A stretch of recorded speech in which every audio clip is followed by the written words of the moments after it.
Pacific සාගරය කොච්චර විශාලද කියලා දන්නවද? ආසියාවේ ඉඳන් ඇමරිකානු මහද්වීප වෙනකල් සැතපුම් 12300ක්. හරියටම කිව්වොත් අපේ චන්ද්‍රය වගේ 5 ගුණයක දුරක්. පුදුම හිතන දේ තමයි මේ පැසිෆික් සාගරය පෘථුවියේ තියෙන මුළු ගොඩබිමටත් වඩා විශාල වීම.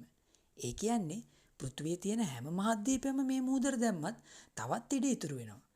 මේ අතිවිශාල සාගරයේ මුළු සාගර ජලයෙන් 46%ක ප්‍රමාණයක් හිමි කරගෙන තියෙනවා. ඔයාලට මේ විශාලත්වය හොඳින් බලන්න පුළුවන් ලෝක ගෝලයක් ගත්තොත්.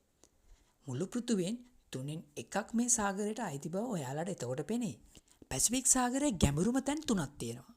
ටොංගා ආගාදය, පිලිපීන් ආගාදය හා මරියානා ආගාදය කියලා. මේ මරියානා ආගාදයේ එවරස්ට් කන්දත්, බර්ජ් ඛලීෆා ගොඩනැගිල්ල වගේ දෙකකුත්, අයිෆල් ටවර් එක වගේ එකා මාරකුත් දාන්න පුළුවන් තරම් ගැඹුරකින් යුක්ත වෙන බව සැලකෙනවා. පැසිෆික් සාගරයේ ගොඩබිම් ඉතාමත් සීමිතයි.